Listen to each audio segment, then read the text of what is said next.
Bien-aimés dans le Seigneur, Shalom. Nous sommes le lundi 10 mai 2021 et nous sommes là pour commencer une nouvelle semaine de méditation biblique. Et ce matin, nous allons lire juste un verset dans Proverbes chapitre 22, verset 6. Nous vous saluons au nom de notre Seigneur et Sauveur Jésus-Christ. Voici ce que déclarent les Écritures, Proverbe 22, 6. Instruis l'enfant selon la voie qu'il doit suivre, et quand il sera vieux, il ne s'en détournera pas. Instruis l'enfant. Tel est le thème de notre méditation de ce lundi 10 mai 2021. Instruis l'enfant. Le même texte dans la parole, dans la version Parole de vie 2017 dit « Donne à un enfant de bonnes habitudes dès ses premières années.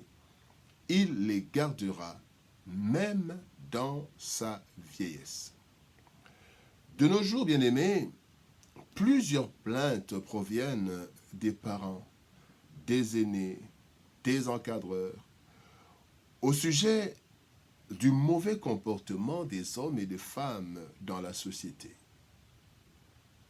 Et ce mauvais comportement affecte toutes les sphères de la société et même l'Église du Seigneur. La méchanceté, la corruption, le manque de considération, la méconduite en général minent la société et l'Église n'est pas épargnée. Même s'il y a des exceptions, nous pouvons dire que ce problème tire son origine du mauvais encadrement de l'enfant ou des enfants. Le texte du jour nous en dit quelque chose. Les habitudes de l'être humain sont façonnées en grande partie durant l'enfance. L'éducation, en fait, c'est de ça qu'il s'agit. Dans plusieurs foyers, surtout de nos jours, l'éducation n'est plus rigoureuse pour plusieurs raisons. Nous allons juste en citer 4 en passant. Il y a les horaires hyper chargés des parents. Il y a l'incapacité sociale de prendre en charge les enfants. Bien prendre en charge les enfants. Les dislocations des familles avec des enfants à bas âge. Et aussi le décès précoce d'un ou des deux parents. Pourtant, l'enfance est le moment propice pour la formation de l'être humain. Il faut donner de bonnes habitudes à l'enfant, comme dit la parole. Pourquoi l'enfant? Eh bien, d'abord parce que le cerveau de l'enfant est encore presque vide. Et les premières choses apprises prennent les meilleures places. Une autre raison, c'est que l'autorité et la dépendance parentale seront des atouts quand il faut instruire un enfant par rapport à un adulte. Troisième raison, c'est la soif de découvrir et d'apprendre de l'enfant. Il a soif de découvrir et d'apprendre, et quand on lui apprend, on lui fait découvrir de bonnes choses, eh bien, il les retient facilement. Et voyons maintenant l'application dans la Bible et de nos jours. Commençons par l'Ancien Testament. Dans l'Ancien Testament, bien aimé, dans l'Ancienne Alliance, l'Éternel est en train d'insister sur l'instruction des enfants à plusieurs reprises. Et ceci pour plusieurs raisons, mais nous allons juste voir 2 raisons principales. La première raison, pour que les enfants connaissent et mettent en pratique la parole de Dieu, qu'ils sachent se comporter dans la société. Et là, nous pouvons citer Deutéronome chapitre 11, versets 18 à 19. Il est dit « Les commandements que je vous communique, vous les enseignerez à vos enfants Vous leur parlerez quand vous serez chez vous, quand vous marcherez sur la route, quand vous coucherez et quand vous vous lèverez.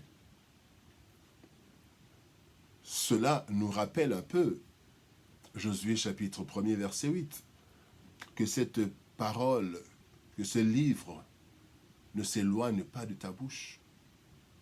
Tu le méditeras jour et nuit. Et ici, le Seigneur est en train de dire que les commandements qu'il a communiqués à Israël doivent être enseignés aux enfants. Il dit, vous leur parlerez en tout temps, quand vous êtes chez vous, quand vous marchez, donc dans le désert, pendant qu'ils sont en train de marcher, on leur répète la loi. Quand vous vous coucherez et quand vous vous lèverez, en tout temps, répétez. Et ça, c'est pour la première raison, connaître et mettre en pratique la parole de Dieu, la loi de Dieu. Un deuxième texte, toujours dans Deutéronome, chapitre 32, verset 46, il leur dit, prenez à cœur toutes les paroles que je vous conjure aujourd'hui de recommander à vos enfants, afin qu'ils observent et mettent en pratique toutes les paroles de cette loi. Parce que l'enfant va les retenir facilement. Et l'enfant va en faire une habitude. Il grandira avec cela. La deuxième raison dans l'Ancien Testament, que nous pouvons voir dans l'Ancien Testament, c'est que c'est pour faire connaître aux enfants leurs origines et leur histoire. Très important. Josué chapitre 4, verset 22, il est dit, vous en instruirez vos enfants et vous direz, Israël a passé ce Jourdain à sec. Cette instruction, les enfants vont connaître leur origine et leur histoire. Bien-aimés, il est important pour chaque enfant de connaître ses origines et certaines questions, en fait, peuvent trouver des réponses juste par la connaissance de ses origines et de l'histoire de son clan, de sa famille, de son pays. Il peut trouver certaines réponses.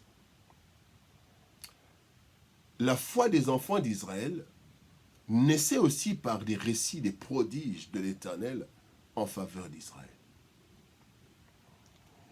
Et quand nous venons maintenant dans le Nouveau Testament, là aussi, nous avons cette réalité qui s'observe. Et les raisons que nous voyons dans le Nouveau Testament sont aussi presque les mêmes, mais ici, nous voulons plus tirer l'attention sur le fait d'instruire les enfants, première raison, instruire les enfants et les corriger quant à leur comportement dans la société et dans la famille. Éphésiens chapitre 6, verset 4 dit, « Vous, pères, n'irritez pas vos enfants, mais élevez-les en les corrigeant et en les instruisant selon le Seigneur. » Selon le Seigneur. Et 1 Timothée chapitre 3, ça c'est Éphésiens 6, 4. Et 1 Timothée chapitre 3, verset 4 dit, il faut qu'il dirige, le diacre, il faut qu'il dirige bien sa propre maison et qu'il tienne ses enfants dans la soumission et dans une parfaite honnêteté. Le comportement dans la société, l'honnêteté. C'est quand quand une personne est encore, un enfant est encore dans les premiers âges, qu'on lui inculque les bonnes manières. On lui montre que le mensonge est mauvais, que le vol est mauvais. On lui apprend déjà ça pendant qu'il est enfant, avec parfois même une sévérité ou des contraintes ou des punitions. Et l'enfant grandira en sachant qu'il est mauvais de mentir, il est mauvais de voler. Même quand il deviendra une autorité dans un pays, même quand il deviendra un pasteur, un responsable, un cadre dans une société. Et la deuxième raison dans le Nouveau Testament, c'est faire naître la foi dès le jeune âge. Il faut instruire l'enfant pour faire naître la foi dès le jeune âge. Ici, dans 2 Timothée chapitre 1er, verset 5, Paul parle de la foi de Timothée, qui a été influencée par la foi de la grand-mère et de la mère. Il est écrit, gardons le souvenir de la foi sincère qui est en toi, qui habita d'abord dans ton aïeul, Loïs, et dans ta mère, Eunice, et qui, j'en suis persuadé, habite aussi en toi. La foi a été transmise de la grand-mère à la petite fille, à l'arrière-petit-fils Timothée.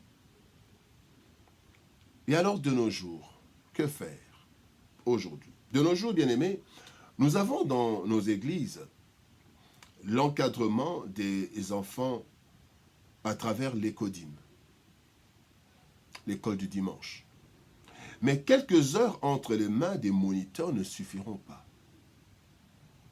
Ce que nous devons faire, c'est de trouver du temps pour nous occuper des enfants. Surtout les plus petits, en faisant 4 choses principalement.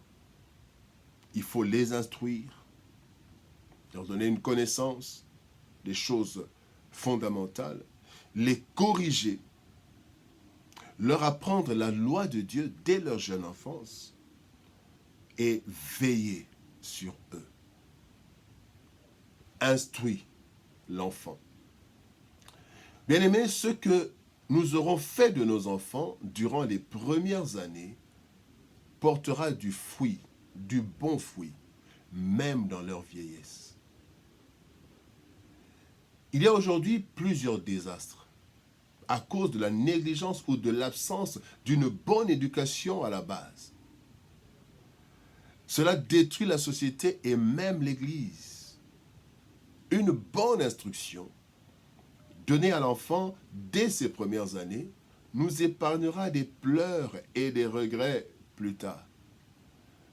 Ainsi, apprenons à nos enfants les bonnes habitudes, parmi lesquelles l'attachement et l'amour de Dieu, ainsi que l'amour et le respect des autres. Cela sera une bénédiction pour l'Église et pour la société. Que Dieu nous bénisse. Bon début de semaine. Shalom, au revoir et à demain.